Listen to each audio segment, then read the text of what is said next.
Welcome back to Hideous Tomfoolery. We are now in Book 3, Part 2. The book is called Huskworld. And we're ready to start a whole new batch of HTF episodes. What's going on, gentlemen? How are you guys doing this evening? Boys' night. It's a boys' night. Monday's for the boys. Monday. No girls allowed. No girls allowed on this Monday night recording. Yeah. Just the boys. This is the real reason why Ivari is dead. Yeah. For the boys' night. Yeah, we had to get her out of the way so we could have boys' night. Monday nights are for the boys. Necessary casualty. Or else. How you guys doing? Particularly Steve and Griff, because I see the other two all the time. Doing well, man. I'm excited to get back into some Starfinder. We took one of your crew into Pathfinder 2e, and it was very fun.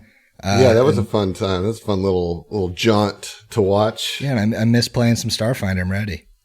Yeah, I'm ready to do it. I've been looking forward to this little kind of crazy situation for a while. We were just talking before, Steve, you've got some electric drums back there in the back of your corner. You're trying to graduate. You were telling us you're trying to graduate from 4th level skills up to 5th grade level skills? Yep, working my way through the practice book, of course. You almost had it, dude.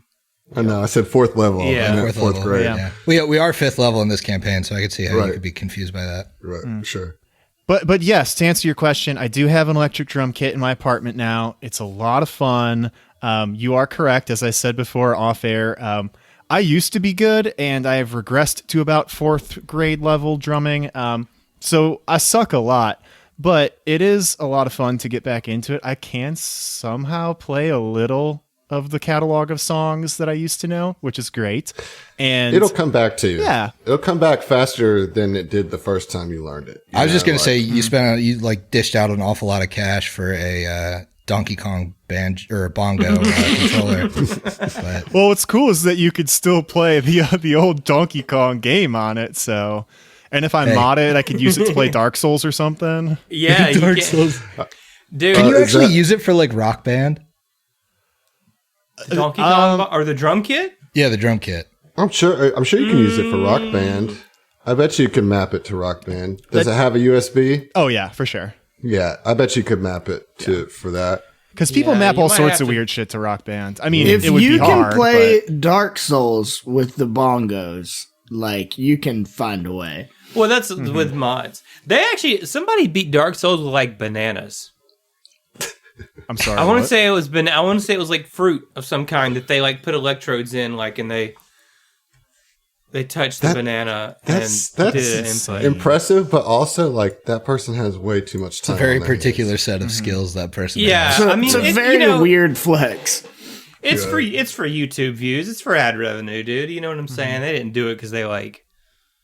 Yeah, but imagine how much extra time that would take. Like, that's cool to log in and look at it for the novelty, but who's watching his like 180-hour playthrough of Dark Souls on a banana? But here's the thing, though. Did he change bananas? Bro, you know what? I don't Good know, question. Dude. That is a good question. It was just mush by the end of it. He might Yeah, not the have like, electrodes done aren't a whole firing. playthrough. He might have just beat the first boss, you know. But the fact that you can play Dark Souls with a banana or some other kind of fruit, I just would encourage people to try out the Soul series because it's not that hard. If someone can beat it with fruit for a controller, I think doable. the real hard mode for Dark Souls is to do it with a pineapple because that bitch hurts your hands. Oh, there's no way. I mean, it's just that's not happening. You're not doing it with a pineapple. I mean, you got to do it. It's hard mode, dude. Yeah, you gotta hook yourself up to electrodes or something. That's the new game plus after the banana beat. I hooked up Dark Souls to this mason jar full of razor blades. So when I jam my hand in there, it moves the character around. I think that's the next logical Would you like to level. play a game of Dark Souls? Yeah. Okay. Yeah. So Super Lewis 64, who does? I've seen him do some other stuff with crazy peripherals and stuff. But yeah, he's the one. It's a YouTube video. I beat Dark Souls with a banana controller. Yeah, that's the thing. I had to verify, make sure I wasn't like saying some straight bullshit on the air or something. But no, in fact, that's a real thing. Yeah. Yeah. I'm glad you fact checked yourself on that. I That would've been dude, real sometimes embarrassing. you got to, you know what I mean? Like, I mean, when you God, say that would have been so embarrassing. I mean, if someone's gonna at me in the Discord, like, well, actually, it's a kiwi, you know? Like, man. It was a cucumber, and it didn't go bad that quickly like a banana would have, so it was much easier technically. like, it's stupid to suggest that somebody would do it with a banana. It was clearly done with a All that cucumber. potassium would interrupt the wiring, okay? They're not very conductive. Maybe they are. Speaking I of don't know. pineapples, Speaking of something that is conductive to continuing. Zach, what are you drinking? Do you have a Bananarama over there? dude, I'm drinking a little vanilla Crown and Coke. Which Okay, I like that has combo. absolutely no business being as good as it is. It's really. Have I said this before? I don't know, but it's like dangerously good. You know. Speaking of someone that's dangerously good, at fantasy football. Hey Heath, Hey. you 3-0 this week? I'm gonna be. Yeah, nice. What you drinking? Yeah. I'm not drinking anything currently. I won't lie to you. When I got off work today, I immediately set an alarm on my ALEXA and took a nap. So I just woke up. Yeah, no time for that Dollar General run. I understand. Yeah. Well, speaking I of might- somebody that do looks Do like we need he to just pause woke the up. recording, Heath, and let you run to the gas Yeah, let station him run- to get a let him run over single to get a Lucy beer? You know. He's like, I mean, if you're willing. I mean, I'm like, willing to wait. I'll go. You peer pressure me to go to Dollar it General. is Twist my literally arm a across little the bit. street. Well, Steve, what are you drinking? Hey man, this is Steve here. Famous from the Hideous Laughter podcast. I do play Matumbe and Saw on that show. Famous as Famous. well from Bestow Curse. That's Vicaris Relby for those of you that don't know. And you can catch me on our Patreon channel doing all sorts of fun stuff. But tonight I'm drinking a Michelob Ultra Organic Seltzer, Mango Apricot. Nice. Crack this All bad right. boy. Speaking of a bad boy, I want to crack. Hey, Adam, what are you drinking? No, that Sorry, I was had a to get it in good there. one. I had to get it in there before he You had to get it in while you could. went on to man. something else that I couldn't transition off of. I'm drinking a kind of a regular in rotation for me. The Newton's Folly cider. I've had a few of these throughout the episodes. I just really like it. It's a nice light cider, crisp, delicious, not too heavy on the tum-tum. Did the Newts rep tell you say that? Nope. Okay. Hey, speaking of you something two- that's not too heavy on the tum-tum because he's been lifting real heavy. Hey, Griff, how you doing? Hey, Hey, comes in with the I assist. was going to say it about myself, but I'm drinking a Bang Mix hard seltzer, pina colada. It's Nice. Nice. pretty good. Very good. All right, guys, we got to keep this going for 15 more minutes because it looks like Heath actually went to Dollar I think General. Keith actually did. Go. He just got up and left. He rolled out. I don't know. No, there he is. There he is. It's like, don't tempt him. It only takes suggestion. Speaking of playing games on bananas, I think Heath just speed ran Dollar General. It was about 20 seconds. I checked the fridge, and fortunately, my roommate had some leftover Miller Lite Tall Boys, and then I had to outrun my dog to lock her out. Nice. Gotcha.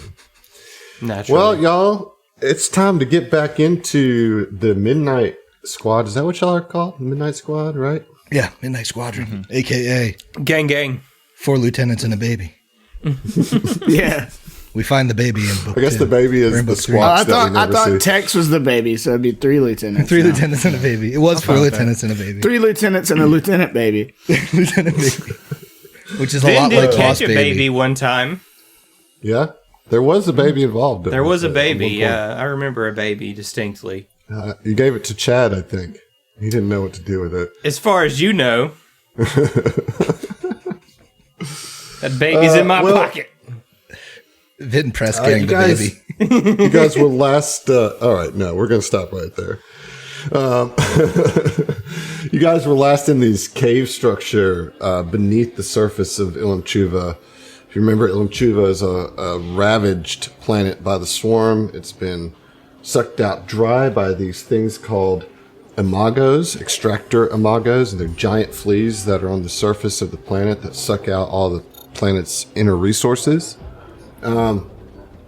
And you're kind of in the company of the Clade Company, who's a group of survivors of Ilum Chuva that have banded together to find safety in numbers. And Heskamu, which was a Bolita. Oh, man, all these... I hope you guys are keeping notes. Fuck no, I'm not, dude. Spoiler alert. I just got a pen. I'm like, oh shit, I need to probably remember some of these names. Heskamu is the leader of the Clade Company. He's like one of those big cockatours, the cockroaches. The centaur cockroach, yes. Yeah. I remember him now. You guys are... Your main mission is to get to Uds, where there is a university there where you're trying to find the research of a professor about the Forever Reliquary. But getting to Uds is going to be pretty difficult right now, considering the swarm's presence, and particularly because of this Imago that is between you and the city. And so, kind of killing two birds with one stone, Heskamu suggested that you guys infiltrate the Imago from the inside and shut it down. Now, he has a plan, because you can't just walk up to an Imago. You know? What are you going to do? So he's going to send a little bit of a strike force to go with you. And this is going to consist of Echiax, which is that Shirin, Kokon, and Q. Q is the android. Along with 4 other red shirts, 3 Shirins and 1 Belita, for those keeping track, to create a diversion to keep the swarm off of the Imago while you guys infiltrate it. So they're going to create a bunch of noise, create some explosions, try to draw the swarm components to them, so you guys can board this giant flea through one of its ventricles that are at ground level. So you're going to actually go inside this thing.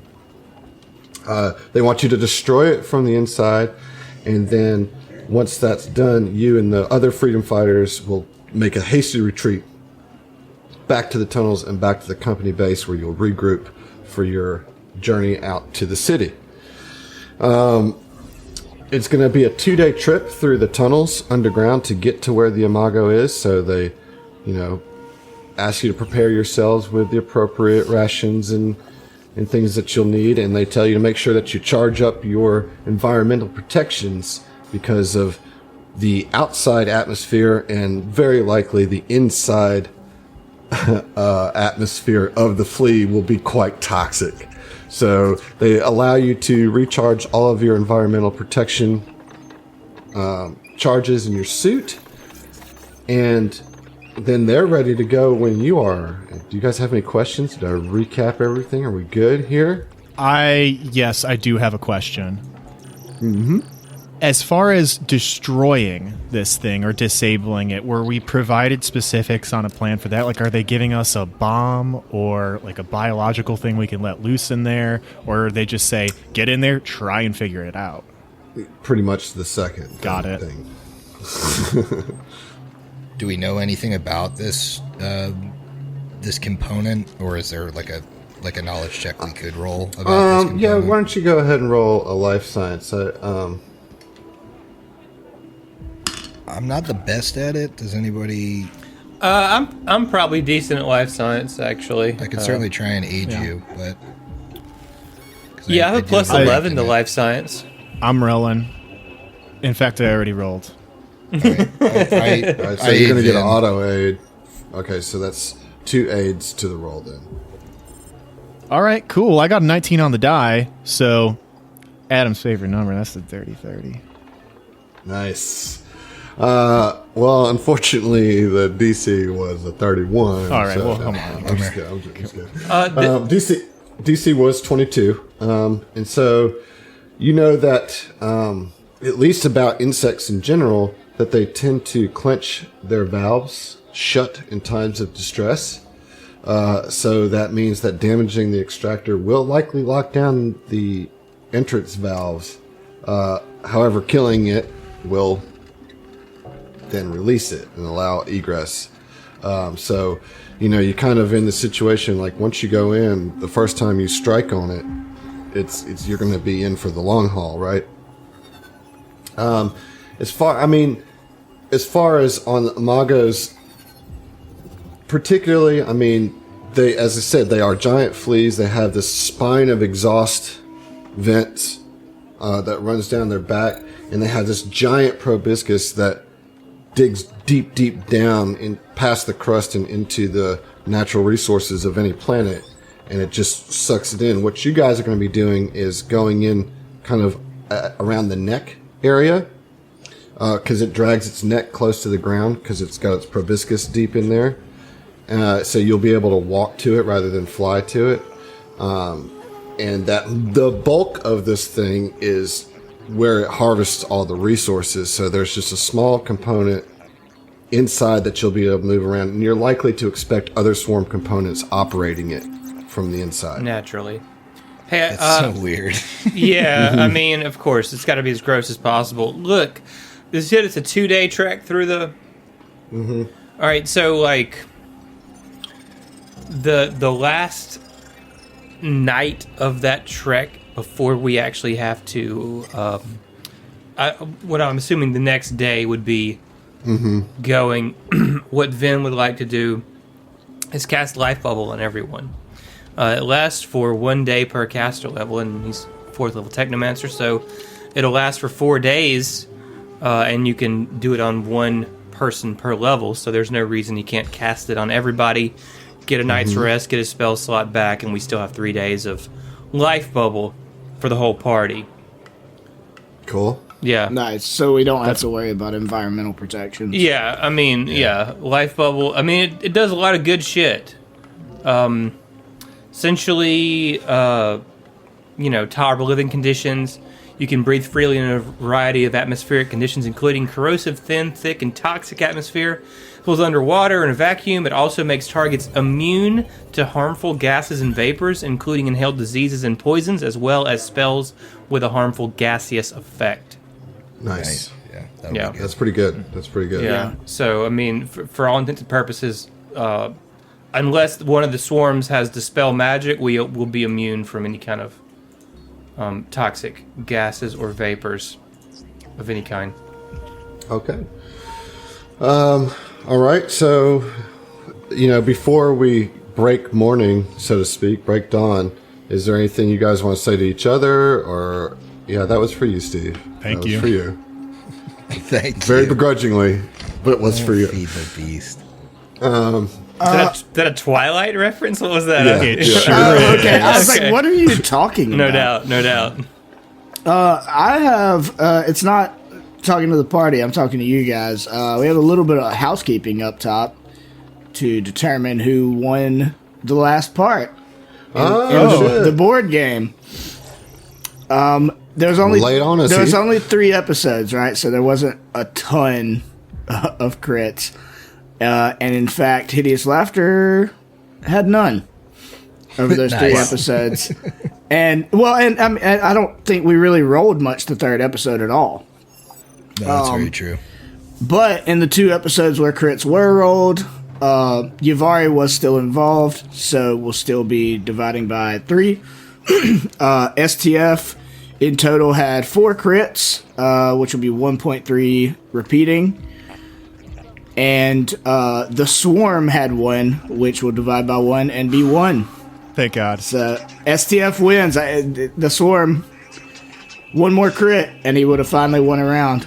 Listen, I'd just like to say right now that the enemy of my enemy is my friend. And I may be going up against you guys, but I'd much rather you guys take this home than Adam. No doubt. I concur wholeheartedly. Yep. You lost, what about- Adam. What about fumbles? You Do we have any lost. fumbles? I lost? Yep. There were 0 critical fumbles, so there's Nice. all even on that, nothing to subtract. All right. Wait, no, I misread. Oh, is the Swarm gonna win? Did I win? God. I stepped away for a second, and now my life hangs in the balance. There was yep. So there were 3 STF crits divided by 3 is 1. There was 1 STF crit fail, divided by 1 is 0.3 repeating. Subtracted is 0.6 repeating. The swarm fucking wins. Yes! The swarm did win. Wait, no, wouldn't it be uneven? Wouldn't it be 1-1? No, you guys had 3 crit successes and 1 crit fail versus 1 crit success. Yours is divided by 3. Mm-hmm. Yep. Right, so that'd be 0.3. So you had 2, net 2 divided by 3 is 0.6. And Adam had 1 divided by 1. I understand now. It's added before you do the okay. I bet that was Emily's crit failure. Probably. Well, I definitely won because I got a PC, even though it was semi-orchestrated. That's fair. You win by default. Yeah. I'll let you have it this time. Yeah. Let's put an asterisk next to it. Mm-hmm. Okay, Cheaters never win, Adam. Well, I never win one way or the other. So that cleans up that little bit of housekeeping. As I said, is there anything else before we launch into this? No, man. Midnight's we the boys, dude. We're ready to go. I mean, we've said our goodbyes to Yvari, and this is about that was revenge. really emotional end to the last part. All right. Well, the next morning comes very early, and you kind of emerge onto the surface of Ilmchuva with a fresh life bubble around each of your heads. And only a few hundred yards away, a massive insectile carapace rises into the smoggy sky. The thing resembles a starship-sized tick, its head plunged into the cracked earth and its abdomen so swollen with the planet's petrochemical resources that its spindly, spine-covered legs hardly graze the ground. Gross. Plumes of caustic smoke spew from vents along its back, coalescing into a heavy haze that obscures detail even at this close distance. The creature shudders and waggles its appendages, gluttonously shoving its narrow head deeper into the ground as the terrain underfoot heaves and an immense gout of odd-smelling exhaust churns into the sky. Even at this distance, the temperature is noticeably warmer. I think as we are looking at this really foul creature, Natasi's lip kind of peels back in disgust, and she addresses the rest of the crew. Based on what I know about this creature, once we begin doing damage to it, it will cut itself off to the outside. Stay close to me until we kill it. I won't let any of you die. We're going to want to have to watch for any sort of choke points, places that it can cut itself off inside. I think we're going to have to be real careful about doing damage to it till we get to a vulnerable part. I agree. I think the worst situation would be if somehow a ventricle closes, cutting 1 or 2 of us off from the rest. We must stay close. Etchex says, All right. Are you ready for our plan to happen? There's a small building about a quarter mile over there to the west. We shall go over there and create a giant explosion and then fight off the swarm components that come. But you'll have to move fast.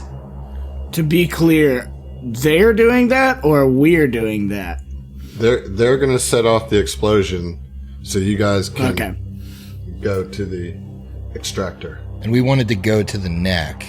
Is there like an entry there? Does that's where you? Yeah, that's where you were informed that would be your place of entrance. Is that there's like these 2 valves at the neck on either side of the neck. All right. We go there. Okay. Sprint. Yeah, and so We don't wait for the explosion. Just go now. Wait. We're supposed to shoot the missile first, then you run. Oh, God damn it, shoot the missile. First. Shoot the missile. yeah, so you guys like run and they like quickly shoot the missile at this building and then they haul ass over that direction. So you guys are gonna also haul, but towards this Extractor Imago. It's like 250 feet long. It's 100 feet up in the air, like from bottom to top. The thing is huge. There's these spiracles, which are valve-like openings akin to enormous pores. And as I said, they're located close to the ground.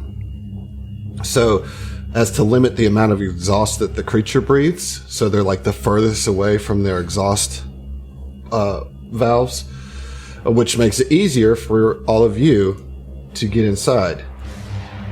Since you all are medium or smaller creatures, you would have no trouble squeezing through this fleshy entrance. So Yuvari wouldn't have been able to go in anyways. Well, she would have had to squeeze. So it would, it's whatever. It's a whole mechanical conundrum we don't have to deal with anymore. Is what it is. The real reason why. The real reason why There's this valve coming up in this next book. there's this valve, and I just don't want to deal with I it. can't do this to you. I just don't want to deal with it. Okay, so we got you on a new map here. And you guys have squeezed your way into this very small, narrow little artery. Past an initial snug aperture in the Imago's carapace, thick fibrous flaps part to reveal a narrow, fleshy tunnel with ridged walls. The air is thick and moist, sighing and shifting in a near-constant breeze as the massive creature draws breath. The spongy surface underfoot leads up an incline to a sheet of glistening membrane at the tunnel's end. And you guys can smell like this weird mix of blood, mucus, and like exhaust, like natural resource exhaust. It is foul. You don't even have to like do a scientific reading. You can just see the haze in the air to know that it is gross up in this giant tick. It's like in Battlestar Galactica when Starbuck has to fly one of the Cylon ships and finds out it's alive and has to like be inside it all goopy and like, cut its lung cords and breathe through it and stuff. The valves here are about 10 feet tall. The walls are lined with tracheal tubes that it uses to breathe. It is expelling carbon dioxide. It's gross. I mean, I could get into further fleshy descriptions, but you're inside a tick, and it's nasty. And it's real nasty. At the end of this hallway, you see another, like thin membrane.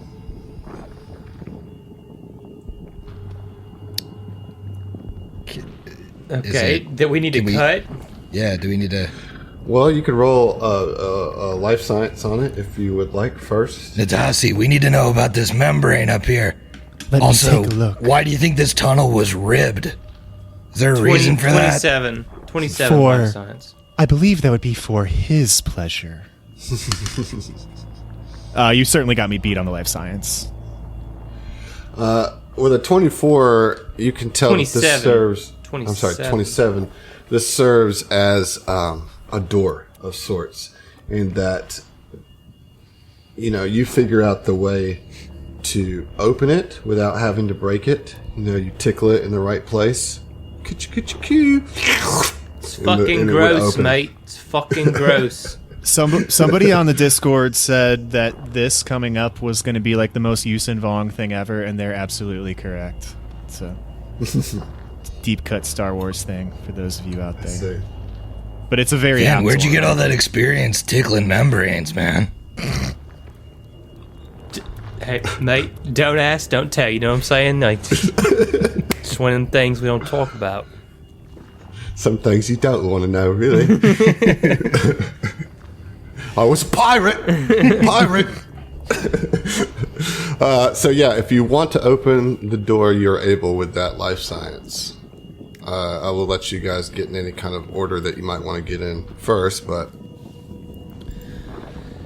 I mean, Sig up front, everything else is just like, it doesn't matter at that point. As long as Sig takes the initial hit, it's all good. I will step through the membrane. There you go. I think. Correct me if I'm wrong, but it should be Sid, probably Vin, because you're a little blastier than I am. Mm-hmm. Well, and then also probably he's me. the one that opened the door, so he'll have Yeah. to be like right behind. Yeah. Yeah. Yeah, And, Sig Vin.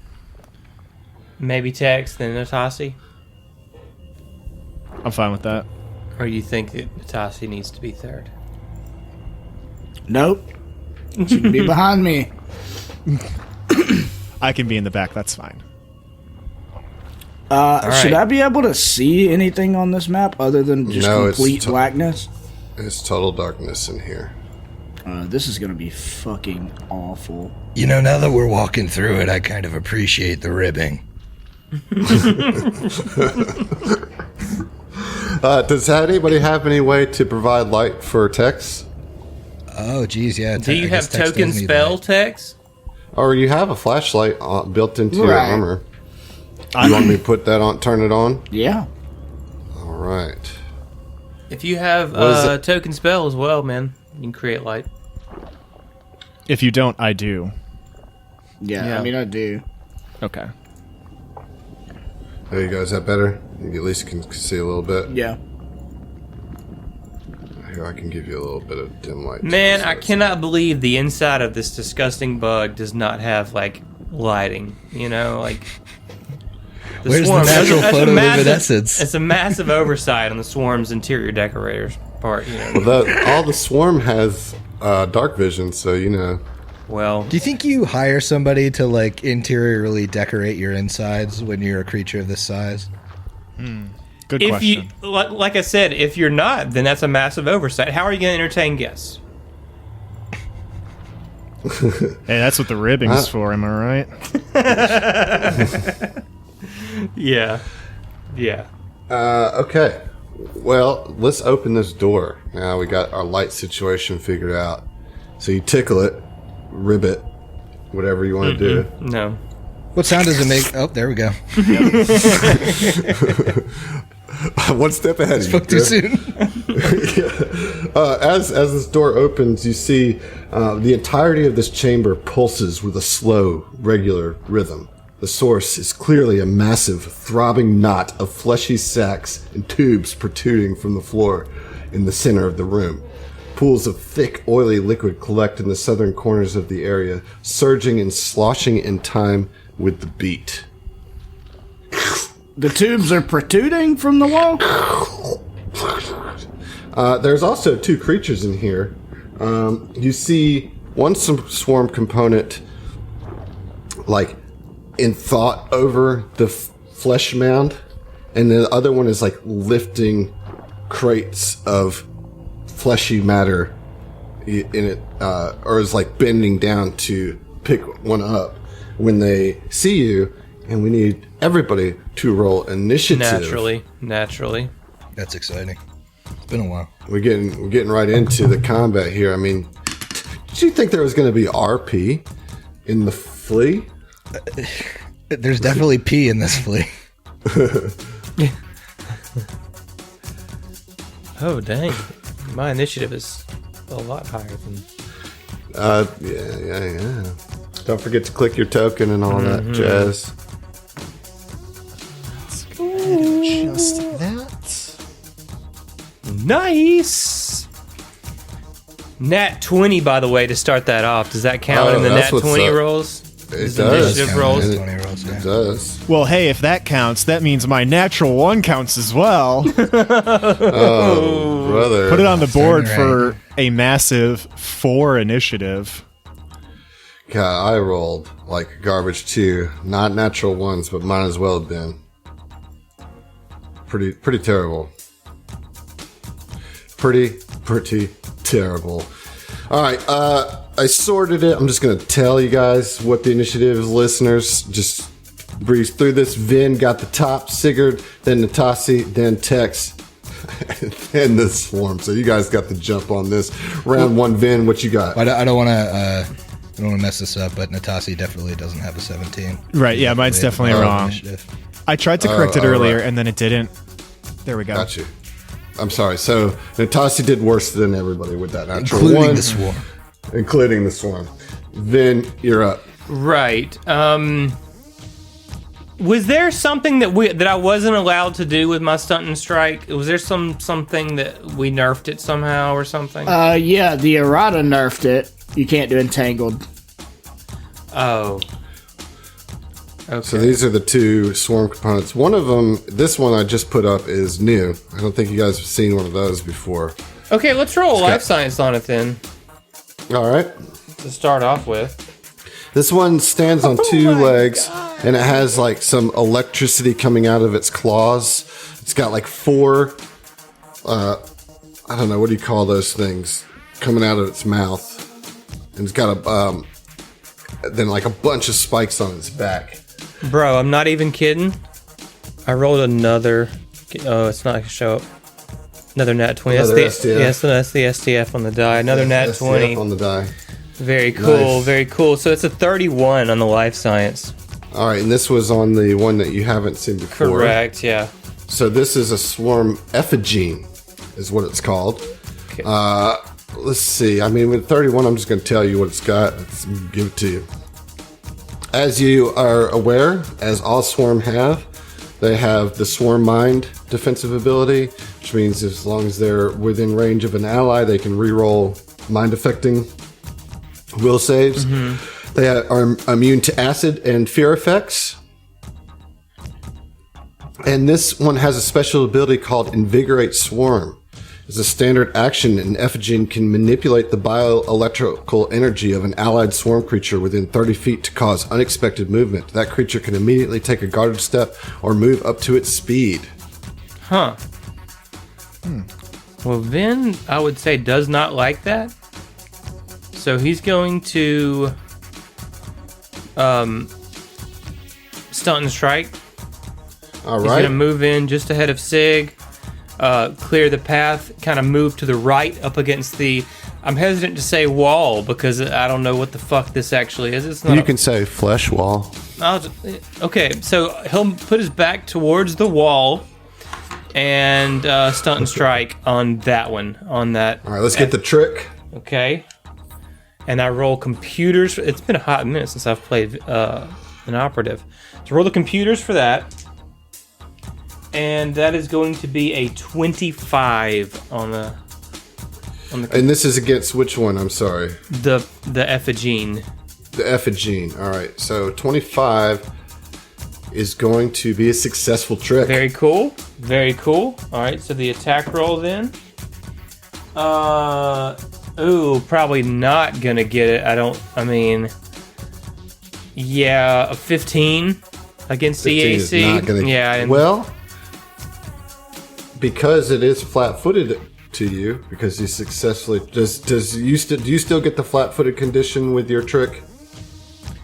Attack? No, not if you choose one of the other stunt and strike options. But, and correct me if I'm wrong, in Starfinder, are they flat-footed if they haven't acted in combat yet? So that isn't a thing in Starfinder. Gotcha. But just check your trick attack feature and just see if you succeed if it's flat-footed. It's not. not. If you choose, well, are you doing stunt and strike? Yes. What effect are you choosing from stunt and strike? So that effect isn't going to take into effect unless he hits. But with a regular operative, if they roll a trick attack and they're successful, then their attack is the follow-up attack to the trick. The enemy is flat-footed if they're successful on the trick before they impose condition. But as a stunt and strike, you don't get that because you're choosing a different option. Stunt and strike replaces that. This is stunt and strike. Just before making your attack, attempt a skill check with one skill. You have skill focus, and that'd be computers. If you succeed at the check, the target is flat-footed against attacks you make using this ability. At any point during the full action, you can also trigger one stunt that you know. Nice. So it is flat-footed, and because of that, you hit exactly. Very cool. I would like to afflict sickened on it. Okay. Yeah, so we'll do that, and then I will roll 1d8 plus 5 damage. Sickened indeed. 7 damage. Not very good on the damage roll, but the sickened will take. And what type of damage is that? It is piercing? Electric. It's a static polarity rifle that I'm using there. Got it. All right. So 7 damage in and sickened.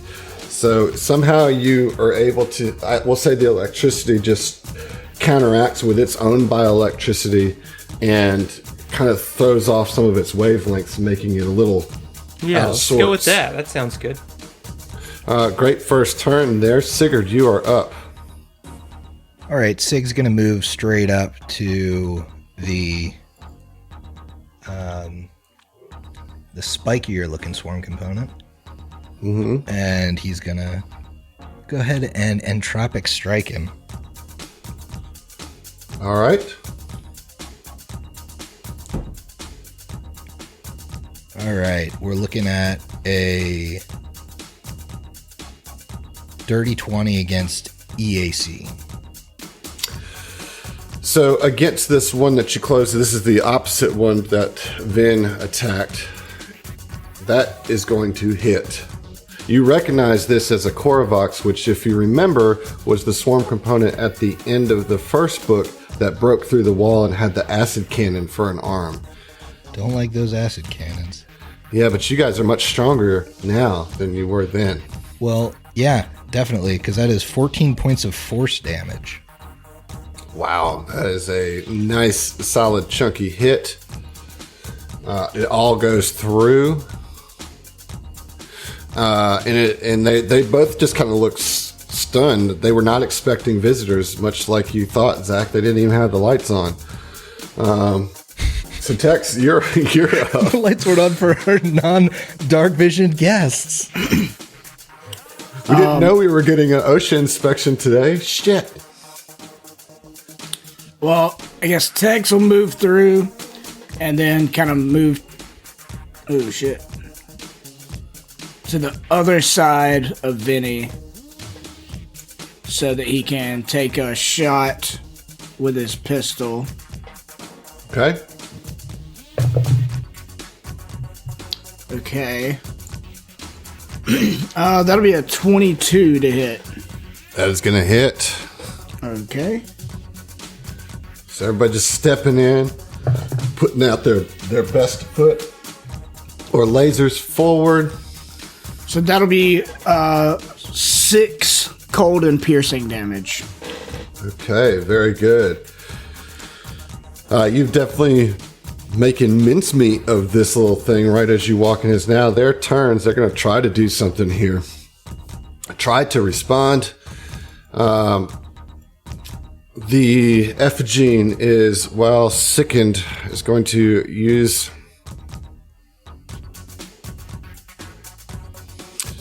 I guess he's going to try to attack and is going to try to shoot.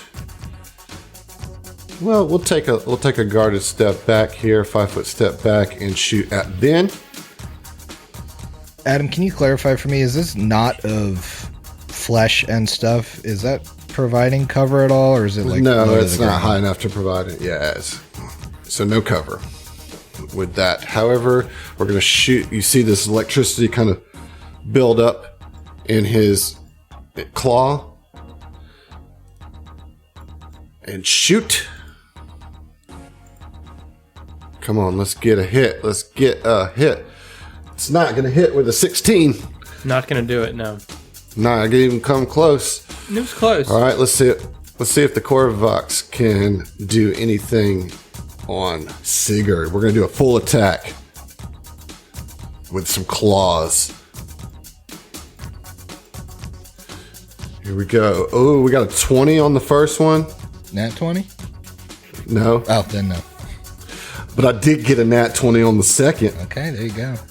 So that is going to get you for 19 slashing damage. Yeah. Total is it whiffs with the first one that comes down across you right into your surging your entropy. I'm sure you're going to get another point of entropy there. Mm-hmm. Dealing 19 points of slashing damage. I feel good. I at least got something off. It is now Natasi's turn here at the bottom of the roster. the bottom of the roster and furthest down this entrance artery or whatever we like to call it. So she's going to move up about 15 or 20 feet here to where the flesh door was and gets an eye on both of these swarm components. She sees that one of them is maybe like coughing or belching or something. There's a sickened condition on it. So, though I know that they have this ability to resist some mind-affecting stuff, that sickened condition is going to take that save down a little bit, and I'm wondering if that's going to counter the fact that it's rolling twice against my level 1 mind thrust. I mean, it will be rolling twice. Yep. But, you know. With that -2, I hope that counters out maybe a little bit of a better roll. All right, let's see. Let's roll it here. Come on. Oh, man. First roll is not good with an 8 on the die. Second roll is even worse with a 7 on the die. So that will be, you're going to get that all the way through. Hell yeah, she walks in, sees this thing, her one red eye glows, and she points her hand directly at its mind as we do. Not bad for a level 1 mind thrust. That's 18 points of damage. What is the DC? 17. Oh yeah, just missed it by 1, believe it or not. All right, so yeah, how much damage is that all goes through? 18 points of damage right to your head. Big mind thrust as you just kind of like the electricity pulls in its brain, just and you start seeing like lightning kind of crackle out of its ears and mouth and other various orifices that Swarm have. Pretty good opening round, folks. You guys came in hot here on this boys' night out in the Tick. Boys' night That's in. the new bar. Boys' night in, yeah. The Tick. Yeah. Boys' night in. All right, round 2, Vin. We're back to you, dude. Vin saw that was effective. It's going to continue his stunt and strike maneuvering. So we'll see how that goes. Okay. That's a dirty 30 on the on that. Shit. Yeah, that's a successful trick. Oh, and as a point of order, so the way this works is that the condition that you impose as part of Dirty Trick replaces flat-footed. No, there's 2 stages of flat-footed. Okay, so like there's the trick part, and if you're successful at that, no matter what, your attack against the target of your trick is flat-footed. However, eventually, operatives at level 3, normally, not stunt and strike, that flat-footed can go the whole round for everybody. You know, like it improves the flat-footed to a whole round, flat-footed or off target. Now you're doing a stunt, which replaces that section of it completely. Okay, so like it's only flat-footed against your follow-up attack on a successful trick. Okay. Good to know. We've been playing my stunt and strike soldier wrong literally forever. Soldiers can't stunt and strike. Stunt and strike. Got my stunt and strike. My character that has it. Okay. All right. So the follow-up attack is going to be 24. That will hit. Very good. Very good. I like it. For 10 electric damage. Nice. Just laying into him, putting some work on him. We out here. Any move action? Oh, that's all part of it. Yeah, right? it's That's a full your whole round. deal. Yeah, that's the. Gonna keep that sickened on him. Yeah, I mean, I think that's All probably right. the best one. Yeah, I think so. So pushing it forward. All right, Sigurd. All right, Sig's doing a full attack. This thing wasn't terribly hard to hit. Oh, buddy. My lowest is a 19. Nice. I mean, yeah, that's gonna get. And hey, Heath, did you get my natural 20 on that on the board there? I did. Nice. All right, what you got? Ooh, okay, this is all force damage. 31 points of force damage. 31 points of force damage, and your foe has fallen. Tell me how you do it. Oh man, Sig's he's got this new, like, his entropic strikes now deal force damage, so it looks like there's like a mirror image of his fist, like over his fist. It looks like his fists get bigger like boxing gloves, Maybe he took some of his experience beating the crap out of Titanium Mike to heart, and he just like punches right through this thing. He just, Heath is not having that bullshit. A double jab on this guy, and just like the second one tears its mandibles off. Nice. Yeah, crushed it. That thing is not nearly as scary as it once was. Tex, you're up. Yeah, first off, I'd like to say you're welcome for being invited to fight Rock. Hey, I paid for it. Okay, so just gonna take a shot with... Well, now I'm gonna move so I get a better line of sight, and then take a shot with my Sub-Zero Hail pistol. Okay. Okay. 21. 21, we'll get it. Okay. 4 cold and piercing damage. 4 cold and piercing damage total. Yes. Okay, it does go through though. Kind of just working this thing down, whittling it down. You already got one down. It is now the Effigene's turn. I think, gosh, this sickened really sucks. We're going to full attack on Tex, because it just got hit by Tex. So here we go. All right, a 17 and an 18. What AC are you targeting? All right, this is going to be against EAC. Oh, great. They both hit. Okay, well, they not too bad on the damage. 9 points of damage total between the two hits there. So could have been worse. The Korvax is dead and bleeding out in front of Sigurd's feet. It is Natasi's turn. Sure. I do not know how long this quote-unquote dungeon's going to be, so I want to be a little conservative about my spells in the first go-around here. So what Natasi's going to do is she's going to point her laser pistol at this thing and shoot twice just to kind of fish for a high number to see if I can't pull that off. All right, let's see how you do. Fishing for crits. I sure am. Lower is a 13. The higher is a 22 on a natural 20. Hey! Nice. So the 13's going to miss, but that natural 20 is going to hit with the critical. Hell yeah. Starfinder, is it roll twice or just double everything? It's roll twice, right? Roll twice. Roll twice, yep. Yep. Too much 2E in my life these days. Oh yeah, total trash damage. All right, that is 7 points of damage off that crit. That's fire. There's a burn effect on here.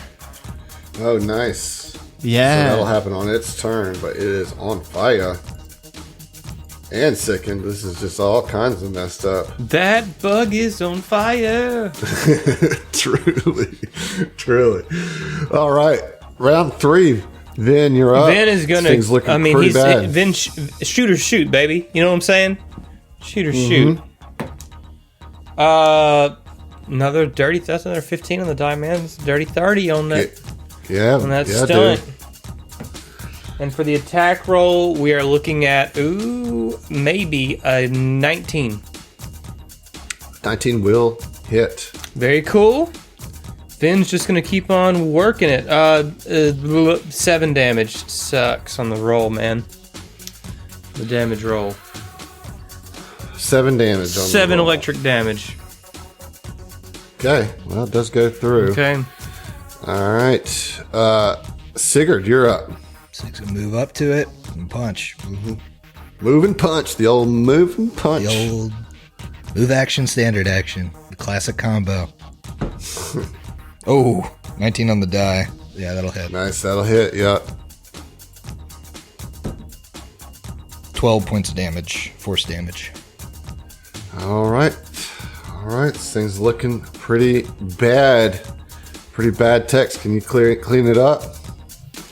I think I'll have to move a little bit to the north to get... Well, he's going to have cover either way, huh? I think you could move diagonally behind Sigurd and get a shot. There. Yep. All right. I don't think a 15's gonna do it, is it? 15 against what? I mean, I'm firing the same weapon, cold and piercing damage. Yes. Okay, so KAC. Let me check. That's not gonna hit. All right. Okay. It is now its turn. And it's going to take that burn damage. So go ahead and roll that burn damage, Tassi. Fucking 6 points off a D6. Okay. It's good. All right. It dies from being on fire. Yeah. So yeah, you guys handled that. So Vin looks Easily. down out of his sights where he was aiming and says, "Well, it was awfully sweet of them to bring us a welcoming committee here, but the interior decorating leaves something to be desired." Yeah, I wish I didn't have dark vision so I couldn't see this. You might want to turn your light off, Tech. It is pretty gross. So let's talk about this fleshy mass here in the center. Why don't you guys roll on life science? Who's gonna biopsy this thing? That's gross.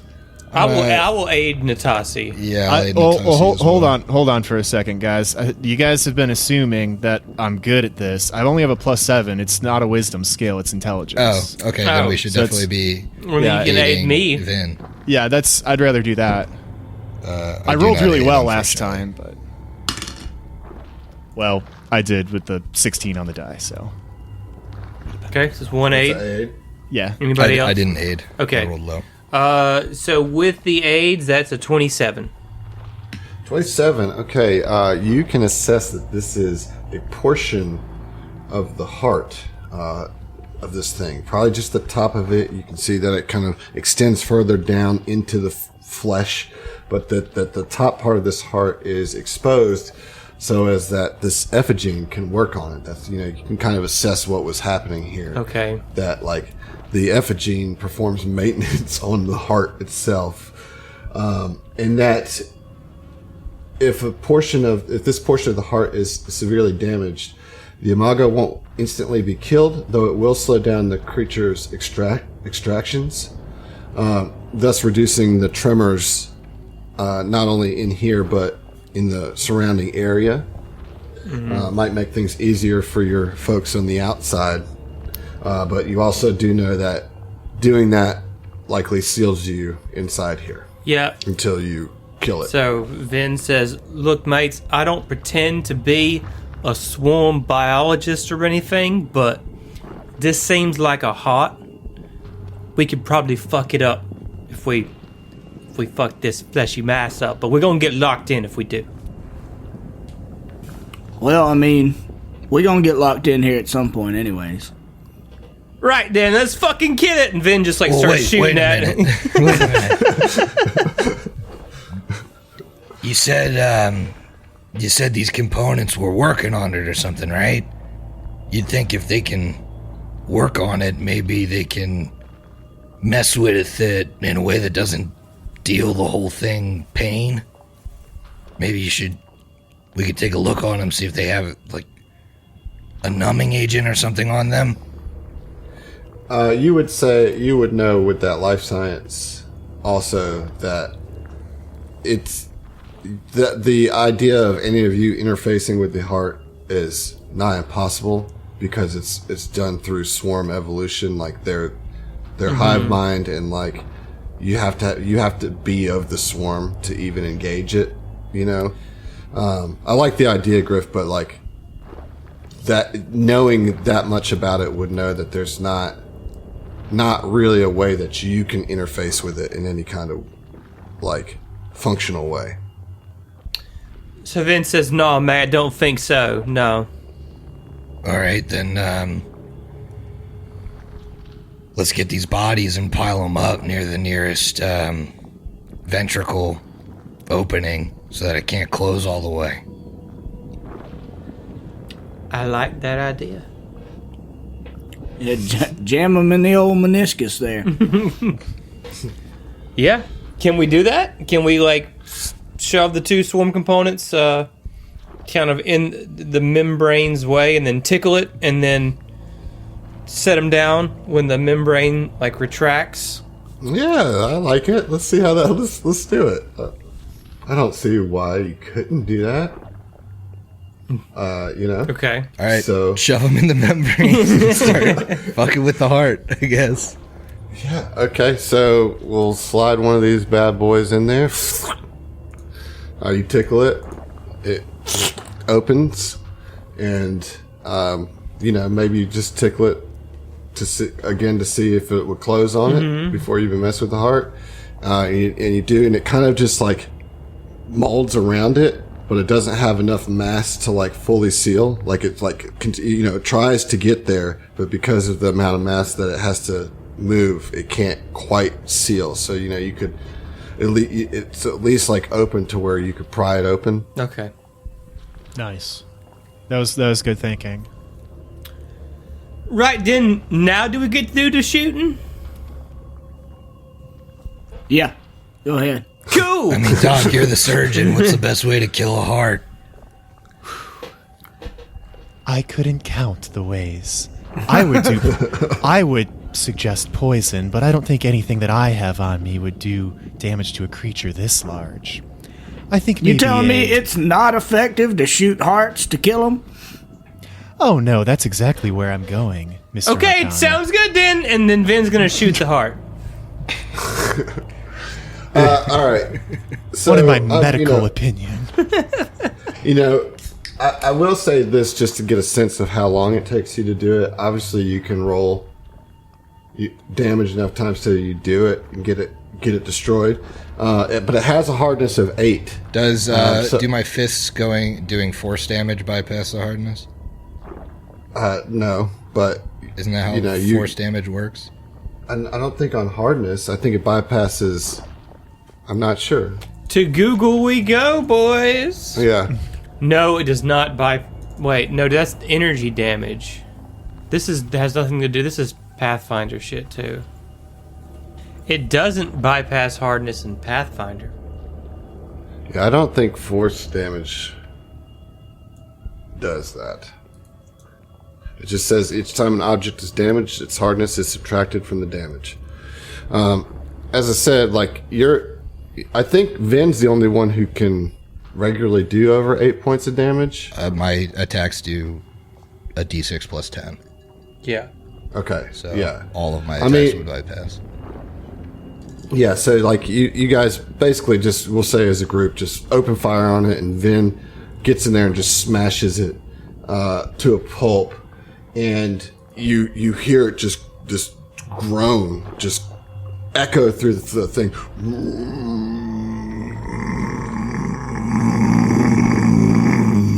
and you hear the valves seize,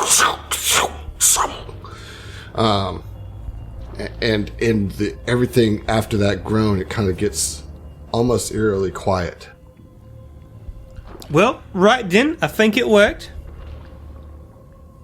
Adam, what else is in this room? Is there anything else of note? Are there other doors leading elsewhere?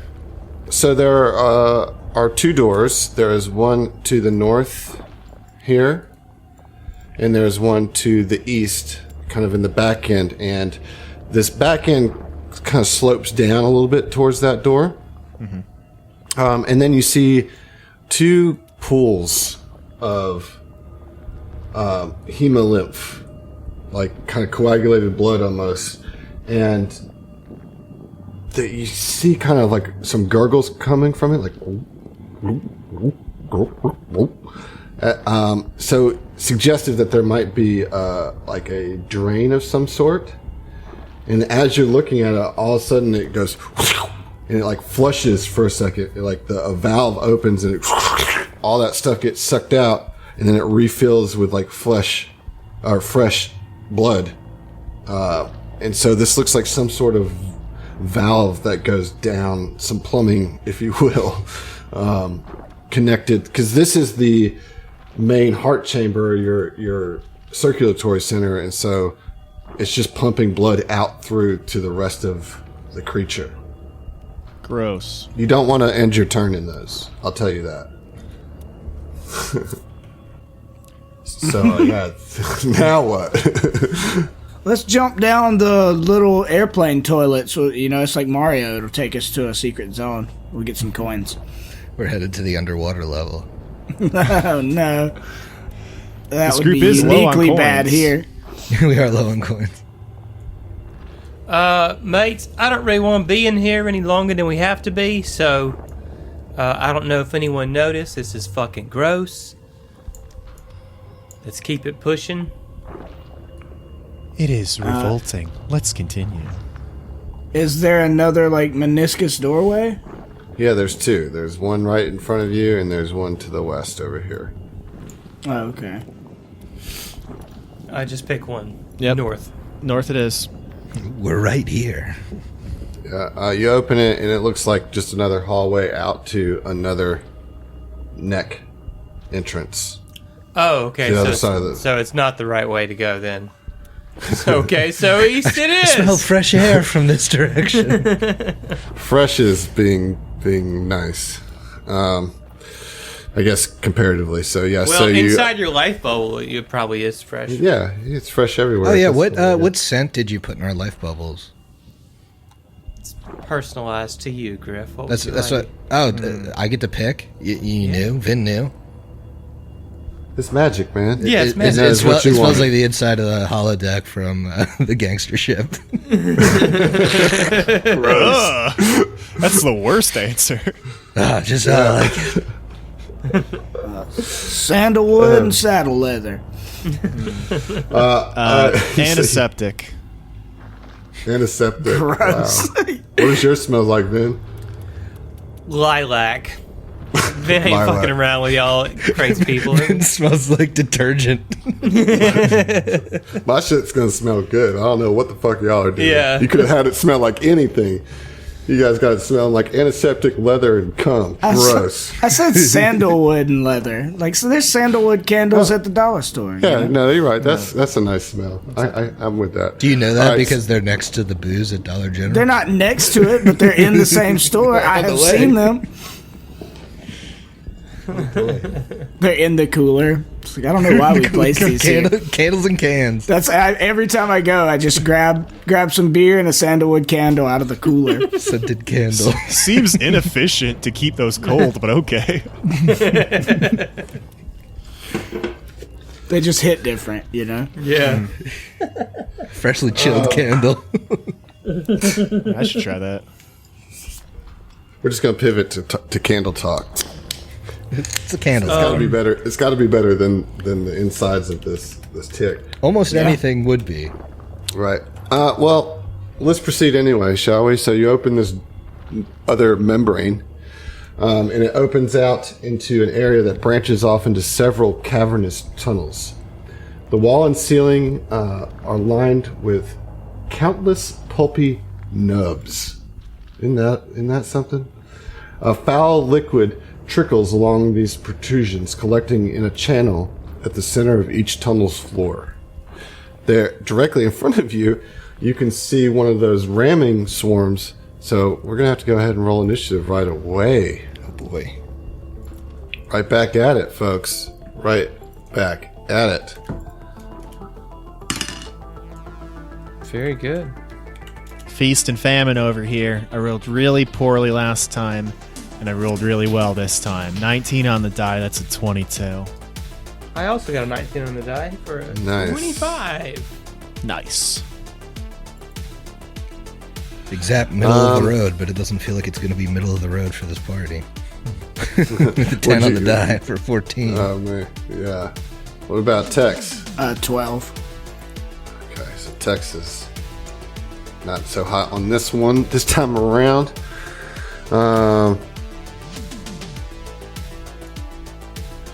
All right, let us begin with Vin.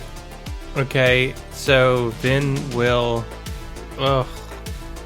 I mean, do I have a shot, peeking out, right here to this one?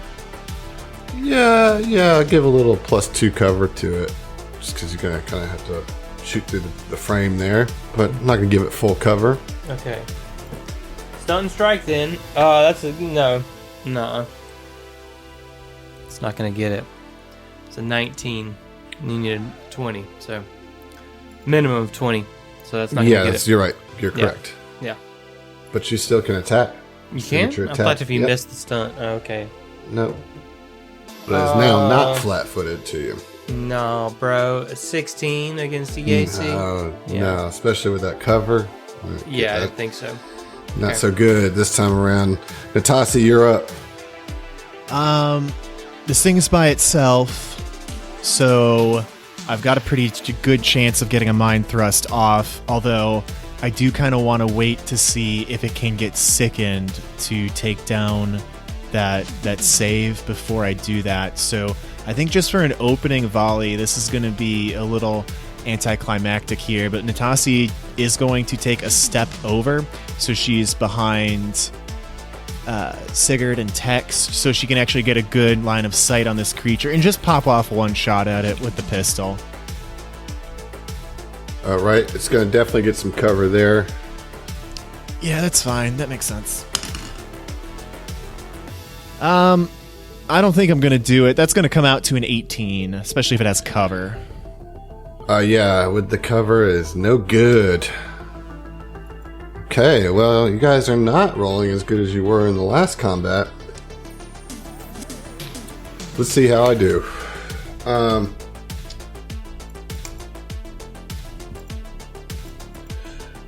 I believe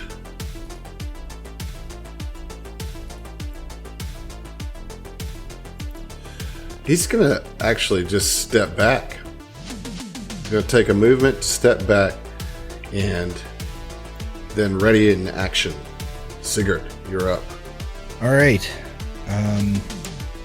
Sig will mechanically charge. Okay. All right. Well, do I have to? Hold on. Hold on. Yeah, you don't want to unless you have to. Well, it does give me a point of entry or an entry point, but yeah, I can move to it without having to charge. So I'm going to do that. Actually, no, forget it. I want the entropy. All right. I charge in. So then this is going to be made at a -2. Yep. A little entropic strike as you charge in. That should, well, I'm hoping that does it with a 21 against EAC. That's with the -2. Okay, that is going to hit. However, you're going to take some damage first from the blood that's on the ground. Standing in the blood, you're going to take 2 points of acid damage. Okay. And then I readied an action. So before you roll damage, I'm going to take my attack that I readied. Is that an environmental hazard? That acid damage? Well, it's not a breathing thing. Yeah, then but you I mean, said- life bubble is a 1-inch thick atmosphere completely encapsulating your body. I thought it specifically said against. Yeah, but it prevents gaseous stuff, not liquid. Yeah. Gases and vapors, immune to harmful gases and vapors, including inhaled diseases and poisons, as well as spells with a harmful gaseous effect. Yeah, I don't. This is Okay. like straight up acid burn.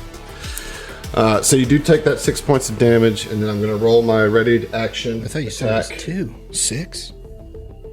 I'm sorry, it was 2. It was a D6 that I rolled. Sorry, it's just 2. All right, Really trying to give me an entropy point here, bud. Yeah. All right. Does a 30 hit? It does. It does. Is it a critical hit or no? It's not a critical hit, but tell me, does it beat it by 4? Your KAC by 4? That does beat my KAC by 4. All right. It is going to knock you prone. Okay. So does my attack not go off? So I think it would still go off because you can attack from the ground, Okay. right? Yeah, Isn't 16 that- points of damage. All right. Force You're damage. going to take, as far as your damage, you're going to take 14 points of piercing. That will give me an entry point.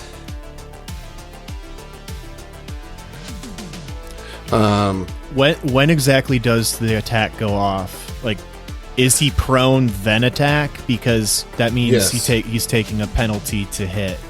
And I don't know if Is it a penalty on melee? Yes, it's a -4 penalty to melee attack rolls. What'd you roll to attack? I had a 21. Ah, that will miss then. Because the ready to action triggers when you got within range. He hits, knocks you prone. Yeah, however, I didn't trigger it I specifically charged. So my action is not a move action to move in and then get hit by the ready action. My response is when an enemy comes within reach, he's going to attack. Well, that's perfectly fine, but me coming into the reach is, like, with the charge, the attack is part of coming into reach. If I had moved into your reach and then attacked, then the moving into your reach would trigger, and then my attack would take the penalty because I didn't attack as part of the move. The way that full charges round action work. that includes an attack. Right. Right. But, like, the trigger is moving into the space, and the attack happens at the end of a charge, right? That's what it says. And after you've made this charge, you can then make an attack at a -2 to attack, right? And if the trigger is as soon as an enemy is in reach, then that's going to pop off first before you can attack. Yeah. All right. I mean, I appreciate where you were going with that. Like, I actually enjoy the lawyering there, but I just don't think that it checks out. It's a single action though. The charge is a full action that allows you to move your speed and make a melee attack at the end of the movement, but it's still one action. At the end of the movement, right? Like, I didn't say the trigger is not when it makes a move action or takes a standard action. It's when an enemy approaches range, then the action goes off. And the way that charges is that you move up to your speed and then make a attack. Okay, well, you're not reading ready in action right. If the ready to action is not a purely defensive action, such as shooting a foe, if he shoots you, it takes place immediately after the triggering event. So in this case, the charge is the triggering event, which would happen because it's all one action. And then his attack would take place immediately after it. If the ready to action is purely defensive, such as choosing the total defense action, if a foe you're facing shoots at you, it occurs just before the event that triggered it.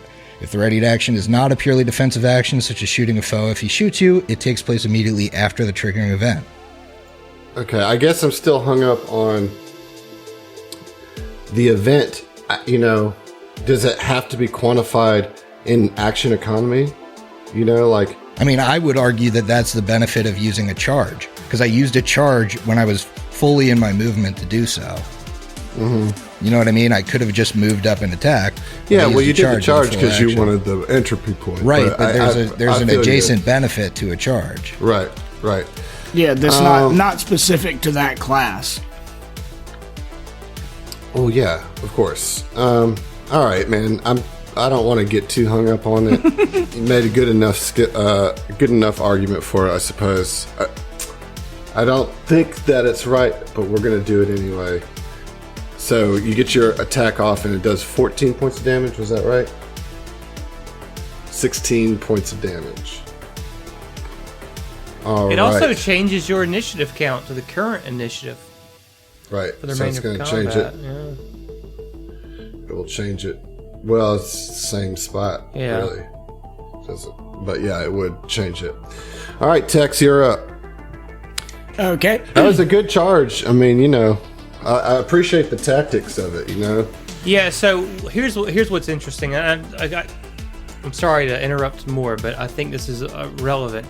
In Pathfinder, it specifically states you interrupt the target of your ready to action's current action. In Starfinder, it doesn't say anything like that. It says the triggering event, you know, but the what defines a triggering event is not defined in Starfinder.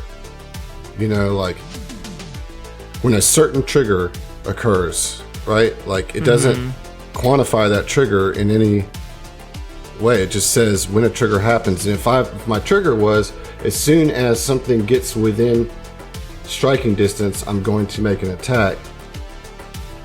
You know, like he literally Then like it would take place after his action resolved. Right.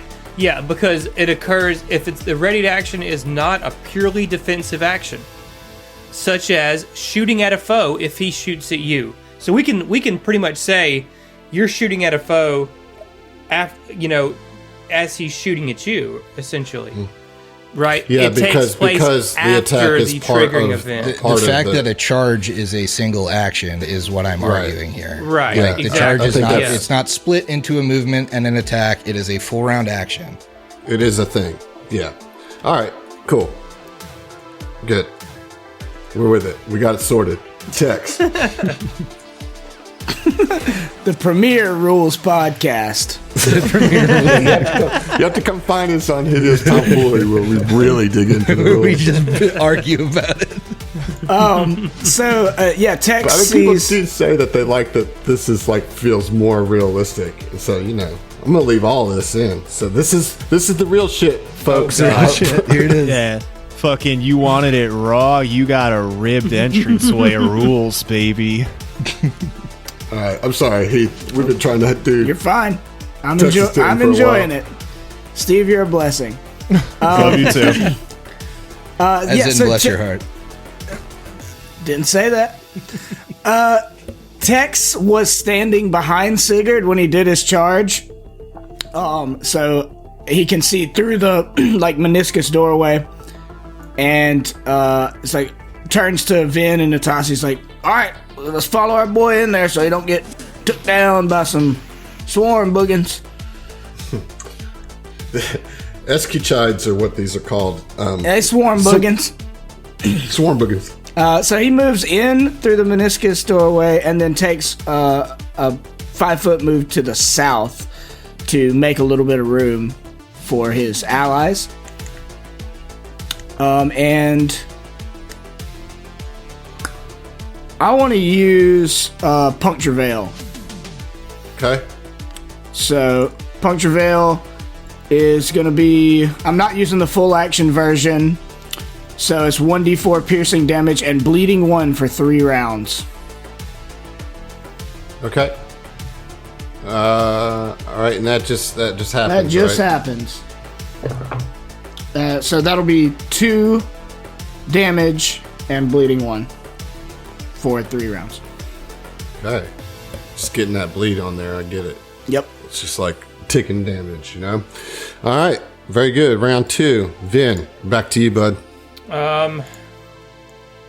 Vin will, as part of his stunt and strike, step in, being very careful not to touch the blood on the ground, Right.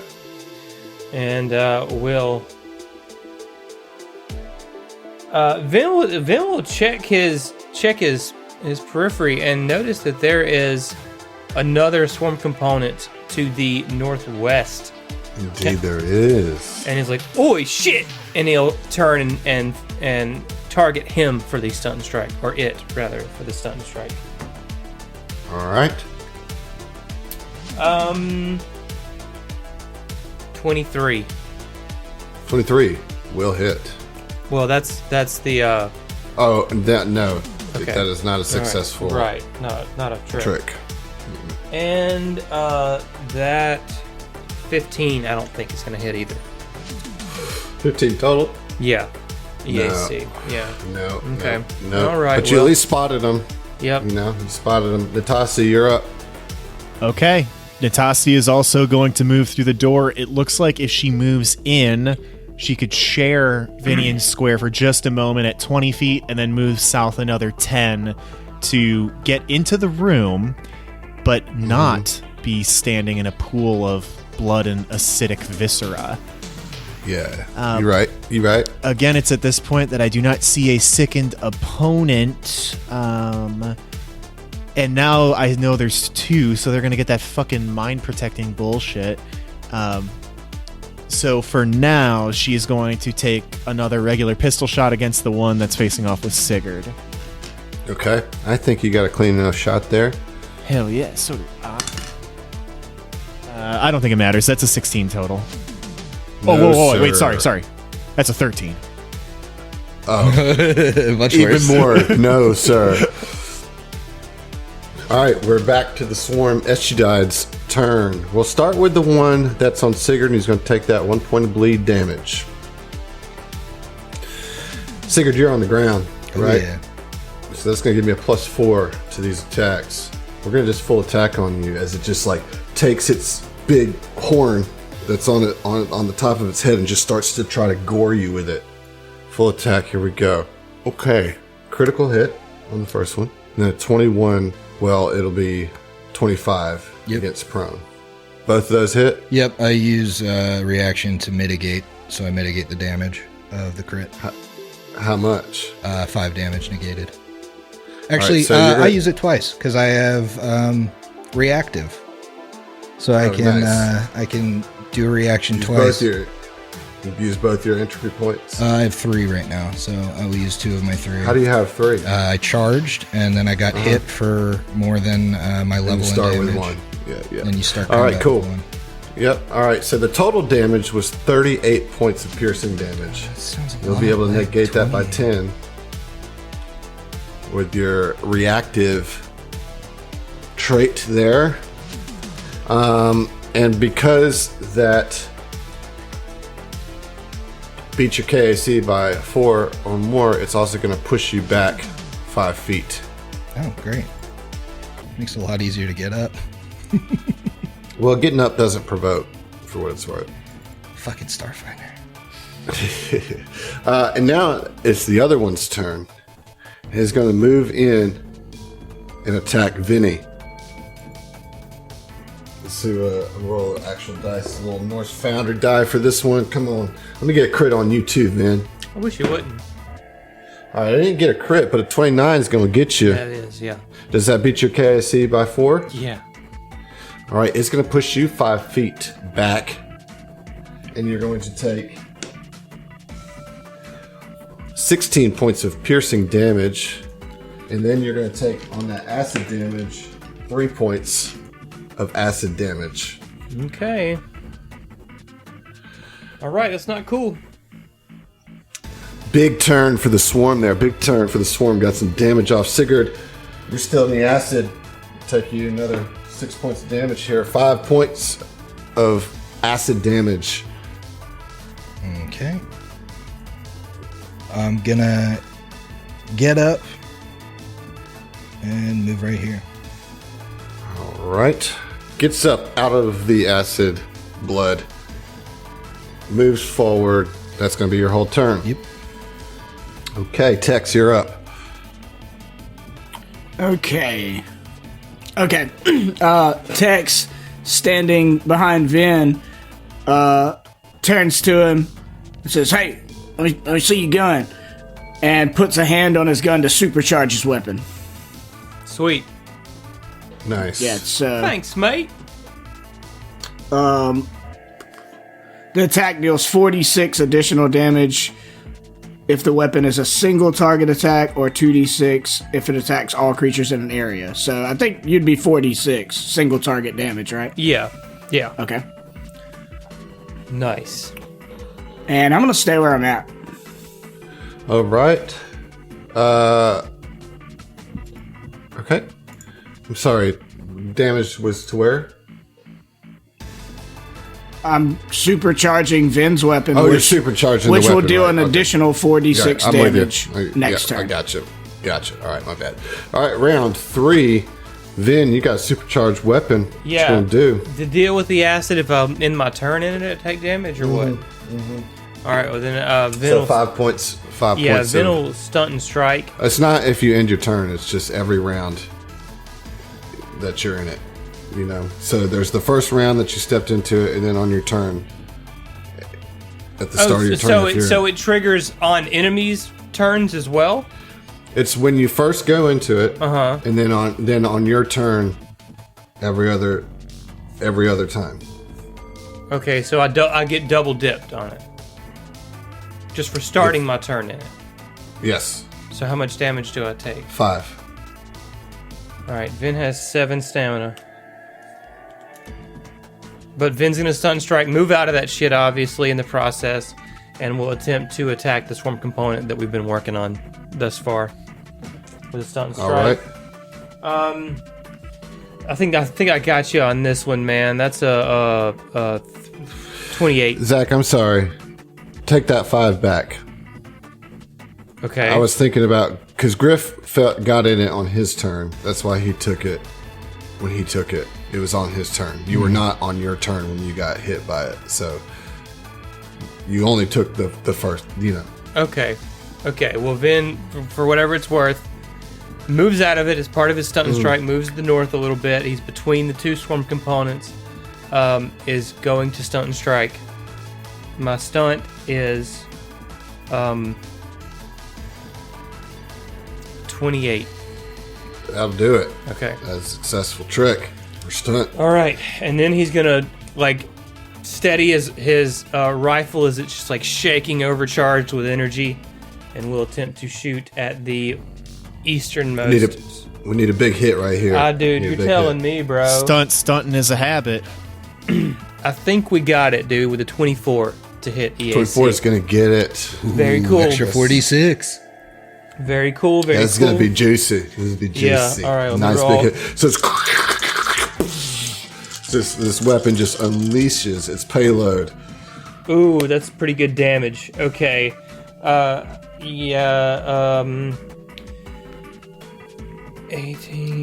19, 20, sounds 21, big. 22, Sounds 23, big, 24, y'all. 29 damage total. Wow. Chunky. And what, in sickened now? Yeah, let's go with second. This motherfucker is still up, dude? Well, that's the first hit you got on this dude. Yeah, the On first hit 16. anybody's got off on him? Yeah. Oh, yeah. Oh, yeah. Jeez. Heath is bleeding him 1 per round. Yeah, he's did No. 3 damage. I did 16 damage, and then there's 29 I thought you were damage. targeting the other one. That's No. my bad. No, my bad. the easternmost one, as I said. Sorry, so how much damage did you do total? Is 29. 29. Yeah. All right, we got you. Yeah, it doesn't look good at all. Okay. He is still standing though, but doesn't look good at all. That's better than the first hit you got off on him. That's Yeah.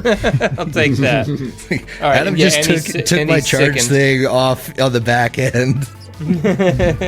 I know. I'm so confused. Just that charge fucked me all up. Just kidding. Okay. All right, so that's your turn. So that one is sickened, rather than the west one. Yes. The east one is sickened.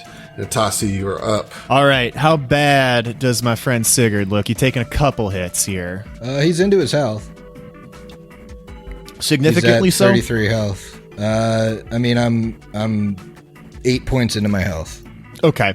So I'm not going to blast the channel yet, but what Natasi is going to do to start her turn is do a little free action life link.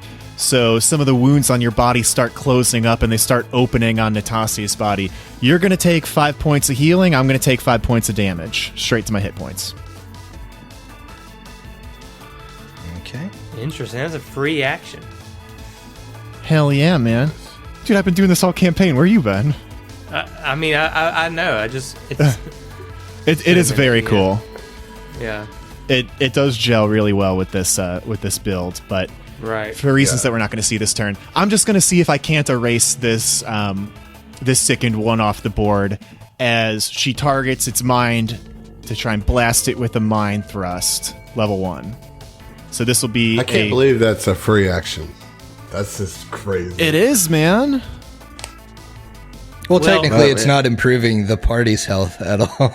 No, it's not. It's just Yeah. moving it around a little bit. Yeah. Yeah, this doesn't require any action on your part. I've looked this up several times because I also Oh, yeah, kind of I don't know. believe it. I know. It's like so hard to just take at face value, but that's what it is. Yep. All right, so let's get that attack then. See if you can clean up the bleeding, sickened one. I'll counter with, let me get that will save. Oh, is that what you would like? All right, let's see. Level 1, mind thrust. Let's see if I can just clean it up with a level 1er. All right, well, I rolled twice, and my highest one was with an 18 on the die, so I think we'll get it. That's a success. So you are going to take half. Yes.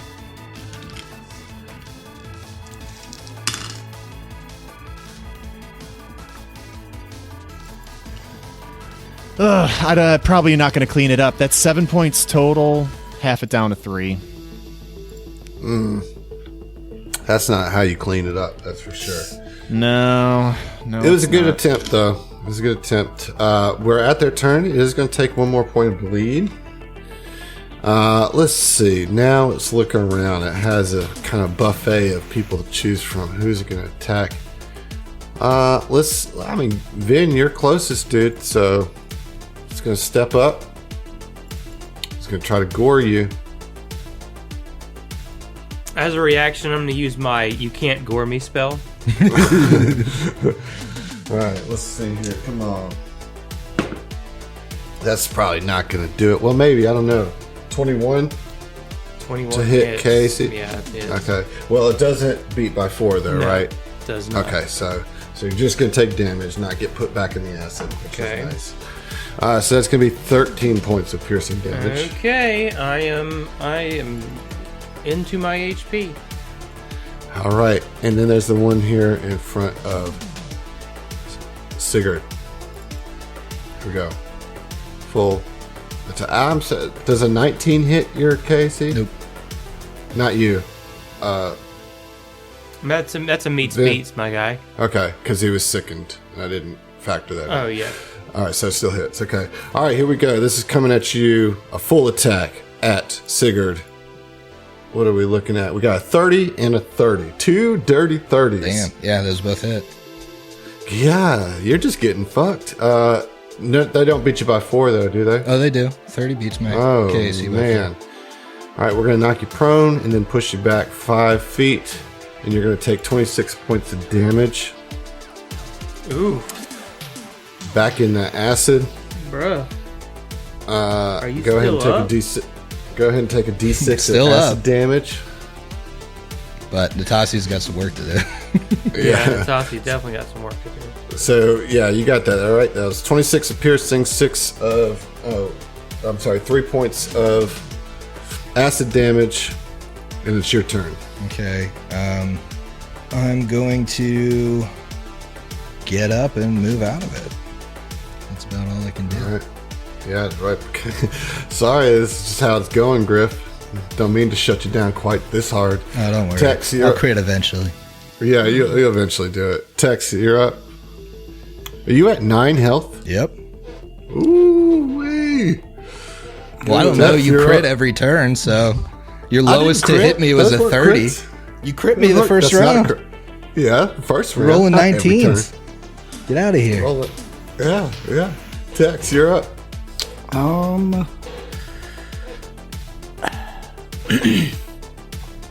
gonna take a shot at the one facing Vin. Ooh, that should hit. 24. Yes, sir. Alright. Max damage, 6 cold and piercing damage. Okay, still standing though. God damn it. For fuck's sake. I know. Okay. You still have a move action. Yeah. I don't want to move anywhere though. I don't want to get in the blood. Right. Smart. Yeah, that's it. Okay. Round 4. Vin, you're up. You're going to take one more round of this bleed, or this acid damage, because it persists one round after you get out of the acid. Have you been doing the bleed damage to the one Yes. fighting Vin? Yes. Okay. So 2 more points of acid damage to you, Vin. Okay. Although now the last of the blood has dripped off of you. All right. Well, Vin cannot shoot without provoking an attack of opportunity, so he will switch grips on his rifle as a swift action to give a free hand, and he will kind of just stick his hand out, and crackling electricity and runes appear around it as he casts Jolting Surge. There you go. On him. There you go. Yeah. Get in there. Okay. Yep. Requiring a melee attack against the target's EAC. All right, let's get it. Okay, let me see what my melee bonus is. I don't think it's good. Ooh, plus 3. That's not very good. but 19 against DAC. Yes, will hit. Oh my god, dude. That will. Oh hit. my god, dude. Okay, yeah, so that does some damage. And let's see how much. 4d6 electricity. Holy crap. You got it, dude. Just roll pretty decent. Just decent. Okay. Yeah, how about 10 damage? 10 damage. It's 2 more than you needed. Your foe has fallen. Very good, yeah. Then zaps him. Very nice. Just like a bug zapper. Yeah.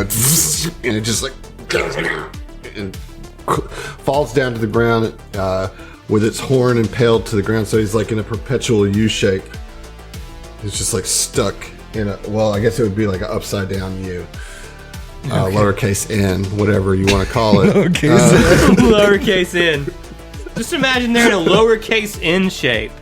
Yeah, that's how classic. It's a lowercase n shape. Yeah, the classic lowercase n, dude. The old lowercase n. All right, Natasi, you're up. Sweet. You notice that Sigurd is looking pretty rough. Yeah, for sure. So I think I'm going to be doing what I have coined in previous episodes as the Natasi special, which is start with one of those life links. So Sigurd is going to get 5 points of healing. Natasi is going to take 5 points of damage straight to the hit points. But then I will spend a resolve point as she extends her hands and fills this cavern with this swirling red vortex of healing. And this is going... I don't know, is anybody else into their HP? I am. Vin is. Okay, good. So you're going to get healed, and then, of course, it's going to spill over. Spill over into stamina, right. All right. The good shit. If it happens. Good shit. Okay.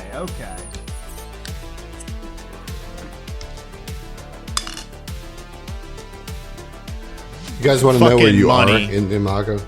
Oh, go ahead. All right. 4d8 is 27 points of healing. Ooh, Nice. wee. 8, 7, 6, 6. Let's go. Yeah, that's big. That's real big. Just enough to not spill over once. I'm completely full of hit points that now. almost caps Vin out. So that was pretty good. I'll take it. And Griff, you did take your extra 5 points of healing. I did take my You're extra just 5, that yeah. far down. Oh, yeah, I mean, Yeah. with my stamina, I have over 100 points. Yeah. So It's a lot. Yeah, he's been getting pretty beat up. That's a good heal. Is now the remaining Eshdide's turn. And I think we're just going to keep going at you, dude. Full attack coming at you. Here we go. 26 and a 29. I mean, yeah, they hit, man. I don't know how you're rolling at a -4 and getting shit like 30. Why would I be wild. rolling at a -4? You're full 'cause of attacking the me, full, man. Yeah. No, I know. I mean, I'm rolling it on roll 20. Usually roll 20 fucks you up with the rolls, but I got a 15 on the first die and an 18 on the second. Yeah, that'll do it. Yeah, it's so like once again you're gonna be knocked prone, pushed back. I think you just taking knocked me as- prone. No, You need the other one to push me back, right? The other one to beat by does the 4? 26 not beat you by 4? No. All right, then he's gonna just push you back instead of knocking you prone. All right, and you're gonna take a total of 25 points of damage. Right back where you started there. Yeah. And then blood damage. You're gonna take 3 points of blood damage, and it's your turn. All right, I really don't like this guy. I'm going to step up and attack. Yeah, if at least you get to attack this turn. You aren't prone. I know, right? All right, that's a natural 16. There we That's go. gonna There be we Get it. That's gonna easy get it. hit.